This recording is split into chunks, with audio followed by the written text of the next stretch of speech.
دکھا رہے ہیں جس میں جناب یہ پریس کانفرنس کر رہے ہوتے ہیں, خطاب کر رہے ہوتے ہیں, تو حماد اظہر صاحب پہلے تو اپنے موبائل فون کے ساتھ لگے ہوتے ہیں, پھر وہ نکل جاتے ہیں, کھسک جاتے ہیں. تو یہ سوچنا چاہیے جو ان کے لوگ ہیں کہ عمران خان صاحب نے ایک تقریر میں یہ فرمایا, میں نے اس دن بھی کہا تھا کہ میرا خیال ہے کہ ان کا اشارہ جو ہے یہ شہباز گل کی طرف ہے, کہ جناب اتنا تشدد کیا کہ کچھ لوگوں کا ابھی تک جو نفسیاتی مریض بن گئے ہیں, ابھی تک ذہنی توازن ٹھیک نہیں ہوا. تو اعظم صفاتی تو ان کے ساتھ آ کے بیٹھتا ہے, ملتا ہے. تو یہ جو ہیں ان کے لیے دروازے بند ہیں.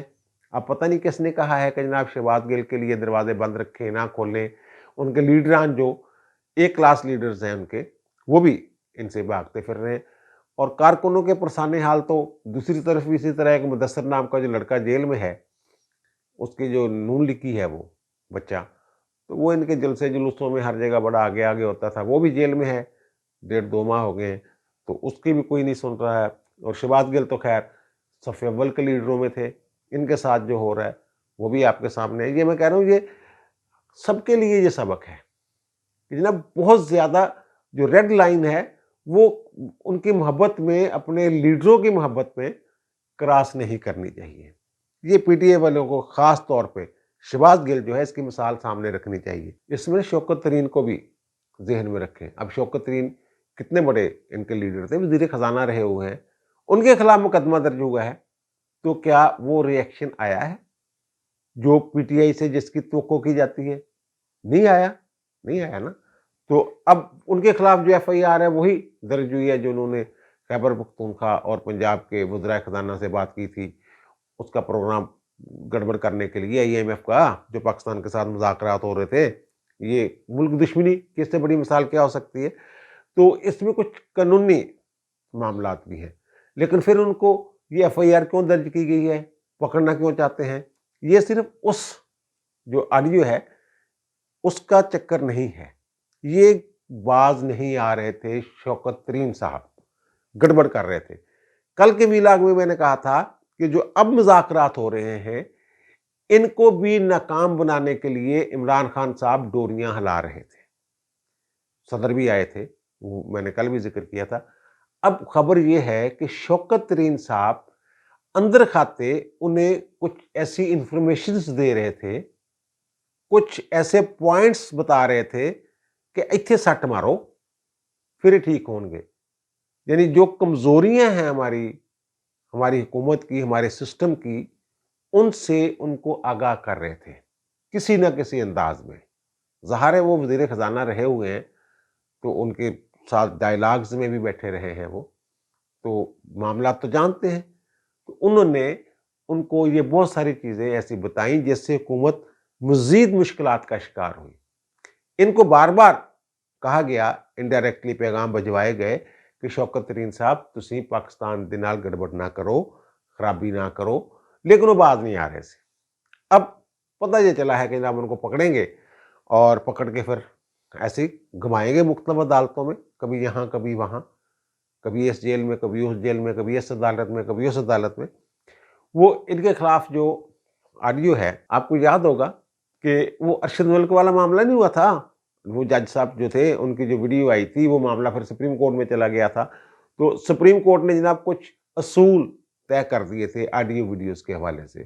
اس میں یہ کہا تھا جناب جس نے بنائی ہے وہ سامنے آئے, اصل ڈیوائس سامنے آئے جس میں ریکارڈ کی گئی تھی, اور پھر اس وقت قابل قبول شہادت ہوگی جب یہ پتہ چلے کہ جناب یہ جائز طریقے سے, غیر قانونی طریقے سے ویڈیو نہیں بنائی گئی ہے. تو یہ آڈیو جو ہے یہی قانونی طریقے سے تو بنائی نہیں جا سکتی تھی. بہرحال اس کے الٹ بھی رائے لوگوں کی ہے کہ جناب جو کسی بھی طریقے سے چور کو اگر پکڑ لیا ہے, کسی بھی طریقے سے پکڑا ہے, اس کو قانونی طریقے سے پکڑا ہے یا انلیگل طریقے سے پکڑا ہے, بازو سے پکڑا ہے یا گردن سے پکڑا ہے یا اس کو رسیوں سے باندھ کے پکڑا ہے, تو وہ چور تو پکڑا گیا نا. تو وہ یہ کہتے ہیں جناب یہ قابل قبول شہادت نہیں ہے. لیکن اس میں یہ چیز بھی ہے کہ ہو سکتا ہے شہادتیں سامنے آ جائیں اور اس میں ویسے وہ اطرافی بیان دے چکے ہوئے ہیں. جس طرح یہ آڈیو جو ہے یہ سوشل میڈیا پہ اور ہمارے جو مین سٹریم میڈیا ہے وہاں چلتی رہی, اس طرح ان کا بیان بھی چلتا رہا ہے. انہوں نے یہی کہا تھا غیر قانونی طریقے سے ریکارڈ کی گئی, ریکارڈ کیوں کی گئی وغیرہ وغیرہ. اس سے انکار نہیں کیا، اور یہ بھی ایک ججمنٹ ہے، بلکہ ججمنٹس ہیں اس پہ سپریم کورٹ کی، بلکہ بے نظیر بھٹو والا جو کیس تھا اسمبلی ٹوٹنے والا، اس میں عدالت نے کہا کہ اگر جو خبر ہے کوئی اس کی تردید نہیں کی جاتی تو وہ خبر درستی سمجھی جائے گی۔ اس ججمنٹ کو دیکھیں تو پھر یہ پکڑے جائیں گے، یہ ان کے خلاف کارروائی ہو سکتی ہے مزید۔ بہرحال یہ دوسری جو وجہ ہے نا، یہ ان کے خلاف فوری مقدمے کی کا باعث بنی ہے، جو میں نے ذکر کیا کہ یہ اب بھی کوشش میں لگے ہوئے تھے۔ یہ عمرانی ٹولہ جو ہے، اس کو صرف ایک ان کا مقصد ہے کہ موجودہ حکومت کو ناکام، نااہل اور نکھٹو ثابت کر دینا کہ جناب دیکھیں دیوالیہ ہو گیا ملک۔ ہم نے کہا تھا، عمران خان نے کہا تھا، اور عمران خان کو پتہ نہیں کس روحانی شخصیت نے کہا تھا، مجھے نہیں پتا، بہرحال ایسی باتیں شاتیں ہو رہی ہیں۔ اچھا، وہ جو پنجاب میں الیکشن والی بات چل رہی ہے کہ الیکشن ہونے یا نہیں، میرا تو خیال ہے کہ جناب مجھے تو نظر ہوتے ہوئے نظر نہیں آ رہے۔ تو بہرحال ہائی کورٹ نے حکم دیا الیکشن کمیشن کو، الیکشن کمیشن نے اپنا اجلاس جلوس بلایا، اور انہوں نے پھر ایک خط لکھ دیا گورنر پنجاب کو کہ جناب ہم آپ کے ساتھ مشاورت کرنا چاہتے ہیں، ہائی کورٹ نے آرڈر دے دیا ہوا ہے، تو 14 تاریخ کو رکھ لیں، ہم میٹنگ شیٹنگ کر لیتے ہیں۔ تو گورنر نے بھی ان کو خط لکھ دیا جواب بھی، جناب ٹھیک ہے جناب 14 کو آ جائیں، میٹنگ شیٹنگ کر لیتے ہیں، آپ اپنے بندے بھیج دیں، اور پھر جو چیف سیکرٹری پنجاب اور آئی جی پنجاب ہیں یہ بیٹھیں گے، وہ بیٹھ کے انہوں نے وہی چیزیں بتانی ہے نا جو پہلے خط لکھے تھے، وہی باتیں ہونی ہے نا۔ اب ایک بندے نے درخواست ٹھوک دی ہے جناب لاہور ہائی کورٹ میں، توہین عدالت کی کارروائی کی جائے گورنر کے خلاف اور چیف الیکشن کے خلاف۔ پہلی بات تو یہ ہے کہ یہ درخواست جو ہے بہت ہی قبل از وقت ہے، وہ کارروائی تو شروع کر دی الیکشن کمیشن نے۔ اب گورنر جو ہیں ان کے خلاف توہین عدالت کی کارروائی نہیں ہو سکتی بھائی صاحب۔ آئین کے آرٹیکل 248 میں لکھا ہوا ہے کہ صدر اور وزیر اعظم، بلکہ تو دیگر وزراء اور وزیر اعظم کے خلاف بھی بہت سارے معاملات ہیں کہ ان کے خلاف عدالتی کارروائی نہیں ہو سکتی، لیکن انہیں استثناء حاصل ہوتا ہے۔ لیکن صدر اور گورنر کو خاص طور پر اگر ان کے خلاف کوئی فوجداری مقدمہ چل بھی رہا ہے گورنر بننے سے پہلے یا صدر بننے سے پہلے، وہ روک دیا جائے گا۔ دیوانی مقدمہ چل رہا ہے وہ بھی روک دیا جائے گا۔ اگر کوئی دیوانی مقدمہ شروع کرنا ہے، ان کی ذاتی کوئی معاملہ ہو، سیاست وہ ان کے عہدے کے حوالے سے نہیں، ویسے ذاتی کوئی معاملہ ہو، تو پھر 6 ماہ کا نوٹس دینا پڑتا ہے۔ تو یہ تو عمر سرفراز چیمہ کے خلاف ہائی کورٹ نے ان کو کہا تھا حلف لیں، انہوں نے لیا تھا تو انہیں عدالت کی کارروائی ہوئی تھی۔ صدر سے کہا گیا تھا جناب حلف لیں، حمزہ شہباز والے کیس کی بات کر رہا ہوں، انتظام کریں آپ، انہوں نے کیا تھا؟ نہیں کیا تھا نا۔ اور آصف زرداری وہ جو لیٹر لکھنا تھا سوئس حکومت کو، وہ ان کے خلاف تو انہیں عدالت کی کارروائی ہوئی تھی، ان کے خلاف تو کارروائی نہیں ہو رہی تھی، وہ تو کسی اور انداز میں معاملہ چل رہا تھا۔ تو بس ایمی انہوں نے ایک درخواست ریٹ دی ہے، اور الیکشن کمیشن جو ہے وہ اکیلا تو نہیں نا، ان کو نہ پیسے، نہ سیکورٹی، نہ کچھ اور معاملات، تو کیسے آپ اس کو چلائیں گے، کیسے وہ الیکشن کروا دیں گے؟ بہرحال یہ توہین عدالت دولت کو بھول جائیں، وہ معاملات جو ہے وہ کہ میں پہلے کہہ چکا، الیکشن ہونے ہوں، کروانے ہوں حکومت نے، تو بہت سارے راستے نکل آتے ہیں۔ اگر نہیں کروانے، ویسے وہ بڑی دلیل جو ہے نا، بڑی مضبوط دلیل ہے کہ جو پاکستان کے آئین میں جو سکیم ہے یہ نگران حکومتوں کی، یہ اسی لیے ہے کہ جناب کوئی سیاسی اثر جو حکومت کی مشینری استعمال نہ ہو، حکومت کا اثر و رسوخ استعمال نہ ہو الیکشن میں، تو پھر وفاق میں تو ایک حکومت ہوگی، 2 صوبوں میں ایک بھی حکومتیں موجود ہیں، وہ پنجاب میں اثر انداز، بلوچستان یا سندھ کی حکومتیں نہیں ہو سکتی بھائی میرے۔ یہ وہ حکومتیں معطل کر دیں گے، وہ کیا کریں گے؟ وہ جو وفاق ہے، وہ جتنے بھی آپ کے جو کی پوسٹ پہ بیٹھے ہوئے لوگ ہیں، افسر ہیں، وہ تو سارے سی ایس ایس افسر ہیں، اور وہ سارے ان کے تابع ہیں وفاق کے۔ بہرحال یہ دیکھیں اب کیا بنتا ہے، وہ بات کی بات ہے۔ اچھا، جو میں کہہ رہا ہوں نا کہ پنچنگ بیگ بنے ہوئے ہیں ہمارے جنرل قمر جاوید باجوہ صاحب، تو آپ نے دیکھا ہوگا عبدالغفور حیدری صاحب جو ہیں جمیعت علماء اسلام فضل الرحمان گروپ کے مولانا صاحب، تو انہوں نے بھی کہا کہ جناب جب دھرنا دے کے ہم گئے تھے تو جناب ہمارے پاس آئے تھے یہ باجوہ صاحب، جب اسلام آباد میں دھرنا دیا ہوتا جناب انہوں نے کچھ اچھا لب و لہجہ نہیں تھا ان کا، کچھ گستاخانہ ان کا انداز تھا، تو میں نے ان کا شٹ اپ، وہ کہتے ہیں وہ اس وقت وردی میں تھے، وردی والے چیف آف آرمی اسٹاف کو کہا تھا، اور عمران خان نے تو یہ سارے عمران خان کی چالاکی یہ ہے کہ جو جن توپوں کا رخ فیض حمید کی طرف ہونا چاہیے تھا، انہوں نے وہ رخ سارا توپوں کا کر دیا ہوا ہے جنرل قمر جاوید باجوہ کی طرف، اور کہہ رہے ہیں جناب اسٹیبلشمنٹ سے مراد چیف آف آرمی سٹاف ہوتا ہے، باقی کوئی نہیں ہوتا۔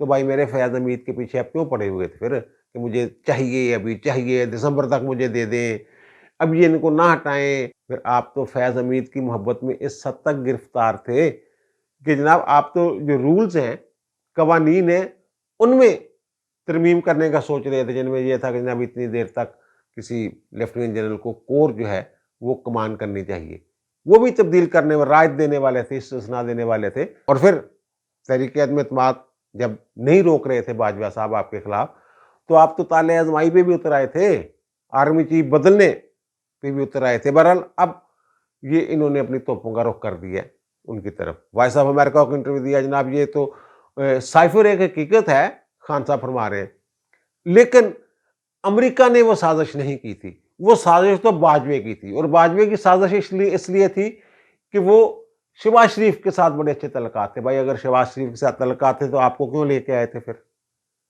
یہ بھی تو سوچے نا، آدھی بات کرتے ہیں خان صاحب اور ان کے مقلدین یقین کر لیتے ہیں۔ اور پھر ڈونلڈ لو اور ہمارے جو سفیر تھے ان کی بات ہوئی، وہ ایک حقیقت ہے، لیکن سازش یہاں کی ہی تھی، امریکہ کے ساتھ ہم اچھے تعلقات چاہتے ہیں، امریکہ کے ساتھ تو ہمارے بڑے معاملات ہیں، ہماری تجارت کا سب سے بڑا ہمارا تجارت کا ٹریڈ پارٹنر ہے، وغیرہ وغیرہ اس طرح کی باتیں۔ اور پھر دوسری ایک اور بات انہوں نے جو کی ہے تازہ ترین، کہ روس کے ساتھ میرے معاملات جو ہے نا، اس کے ساتھ پوٹن کے ساتھ بات ہو گئی تھی تیل کی بات، لیکن جنرل باجوہ نے کام خراب کر دیا۔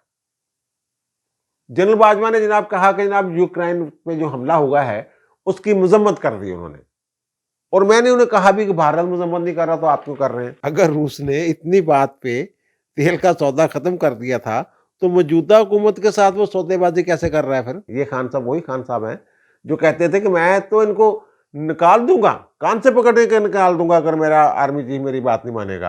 اور یہ وہی عمران خان ہے جو 3.5 پونے 4 سال تک ایک پیج کرتے رہے، جناب جو میری بڑی مدد کی، باجوہ جیسا جمہوریت پسند نہیں ہے، باجوہ ٹرو ڈیموکریٹ ہے، اس طرح کی باتیں آپ نے سنی ہوئی نا۔ اب یہ سارا ملبہ جو ہے، اپنی ساری غلطیاں کوتاہیاں جو ہیں وہ ان کے اوپر ڈال رہے ہیں۔ یہ جن کا وائس آف امریکہ کا انٹرویو ہے نا، وہ ان کے لیے مشکلات پیدا کر سکتا ہے۔ آپ کو یاد ہوگا کہ جب ان کے خلاف تحریک عدم اعتماد آئی تھی اور مسترد کی تھی وہ قرارداد جو ہے قاسم سوری صاحب نے، ڈپٹی اسپیکر صاحب نے، تو اس وقت انہوں نے کیا کہا تھا، یہ ذرا سنیے۔ کسی غیر ملکی طاقت کو یہ حق نہیں کہ وہ سازش کے تحت پاکستان کے عوام کی منتخب حکومت کو گرائے۔ میں رولنگ دیتا ہوں کہ عدم اعتماد کی قرارداد آئین اور قومی مختاری و آزادی سے منافی ہے۔ انہوں نے کہا سائفر دکھایا تھا کہ جناب یہ ہے وہ خط، اور اس کی بنیاد پہ انہوں نے یہ رولنگ دی تھی کہ جناب یہ بیرونی سازش ہے، یہ آپ تمام لوگ آئین کے آرٹیکل 5 کی خلاف ورزی کر رہے ہیں۔ آئین کا آرٹیکل 5 یہ کہتا ہے کہ ہر شہری کی یہ ذمہ داری ہے، اس کا بنیادی فرض ہے وطن کے ساتھ وفا، وطن کے ساتھ وفاداری۔ تو وہ کہہ رہے تھے کہ آپ سارے لوگ غدار ہو۔ تو اب یہ ثابت ہو گیا، خان صاحب نے خود اقبال جرم کر لیا ہے، اعتراف کر لیا ہے کہ یہ بیرونی سازش نہیں تھی، بلکہ ہم نے اندر سے یہ گھڑی تھی ریاست کے خلاف ایک، اور آئین کو سبوتاژ کرنے کے لیے۔ اگر آئین کو سبوتاژ کرنے کی بات کی جائے پھر بھائی میرے اسد کیسر بھی پھنسیں گے، صدر صاحب بھی پھنسیں گے، جنہوں نے فوری طور پہ 1 سیکنڈ میں جو انہوں نے ایڈوائس بھیجی تھی اسمبلی توڑنے کی، وہ تو بعد میں سپریم کورٹ نے بحال کی نا، 1 منٹ بھی نہیں لگایا تھا۔ یہ سارے اکٹھے بیٹھے ہوئے تھے، اکٹھے تھے سارے، اور اس میں پھر قاسم سوری تو پھنسنے، پھر عمران خان خود پھنسیں گے، ان کے اور لوگ بھی جنہوں نے یہ منصوبہ تیار کیا، جنہوں نے یہ کہا کہ ہم سائفر پہ کھیلیں گے، آڈیو ویڈیو سامنے آئی، تو وہ سارے لوگ جو ہیں وہ جو کہتے ہیں کہ آرٹیکل 6 تو آرٹیکل 6 اس میں بھی لگ سکتا ہے۔ بہرحال یہ الگ بات ہے کہ کوئی لگاتا ہے یا نہیں لگاتا۔ اور دوسری خان صاحب کو جو جلدی پڑی ہوئی ہے نا، جلدی اس لیے پڑی ہوئی ہے کہ میں نے ٹوشو لائیا بھائی، جلدی ان کو اس بات کی ہے کہ ظاہرہ ایک بساکھی ان کی جو ہے وہ تو گئی ہے ہٹ، اسٹیبلشمنٹ کا ایک جو پارٹ ہے وہ ہٹ گیا ہے اور ان کو گالیاں دے رہے ہیں. اب ایک سے ابھی بھی ان کو امید ہے. ان کا خیال ہے کہ میری ایک ٹانگ سے میں اگر لنگڑا ہوا ہوں تو ایک بیساکھی کافی ہے. یہ عدلیہ کی طرف دیکھ رہے ہیں. ابھی تک 17 سپتمبر اس سال جو ہے وہ ایک تاریخ ہے بڑی تبدیلی کی. وہ جب موجودہ چیف جسٹس 16 سپتمبر کو ریٹائر ہو جائیں گے اور 17 سپتمبر کو قاضی فائز عیسیٰ صاحب چیف جسٹس پاکستان کا جو منصب ہے وہ سنبھالیں گے تو پھر تو یہ ہم خیال بینچ بونچ نہیں نہ بنیں گے, پھر تو میرٹ پہ سارے فیصلے ہوں گے. تو یہ لگے ہوئے اس چکروں میں. بلکہ ان کی ایک یہ بھی پلاننگ تھی جب یہ حکومت میں تھے اس وقت بھی کہ جناب جو الیکشن ہے وہ اکتوبر 2023 کی بجائے 4-5 مہینے پہلے کروا دیے جائیں, تاکہ اس وقت جسٹس قاضی فائز عیسیٰ صاحب کی بجائے جو مسٹر جسٹس امرتا بندیال صاحب ہے, عدلیہ کا بڑا کردار ہوتا ہے الیکشن میں. کسی بھی جگہ سٹے, کسی بھی جگہ, جیسے 2018 کے الیکشن میں دیکھ لیں نا کیا ہوتا رہا. اور پھر یہ ان کے جو خلاف مقدمات ہیں نا, سارے مقدمات بڑے پکے اور مضبوط ہیں. توشہ خانہ والا کیس جو ہے, گڑیاں بیچ گئے ذاتی نفع کے لیے, یہ انہوں نے وہ توشہ خانہ سے تحائف نکالے. ذاتی نفع کے لیے جب حرکت کی جائے وہ قومی خزانے کو نقصان پہنچانے کے مترادف ہوتا ہے, یہ قانون ہے. اور پھر جعلی رسید دی انہوں نے گڑیوں کی, جعلی رسیدیں پیش کی, وہاں پکڑے جاتے ہیں. فارن فنڈنگ کیس میں پکڑے جاتے ہیں, ٹیریان والے کیس میں پکڑے جاتے ہیں, اور بہت سارے مقدمات ہیں کرپشن کے, اربوں کی کرپشن. 50 ارب ملک ریاض والا کیس, اب بھی 12 ارب کا کیس کوئی اور نکل رہا ہے, 24 ارب کا کچھ اور نکل رہا ہے.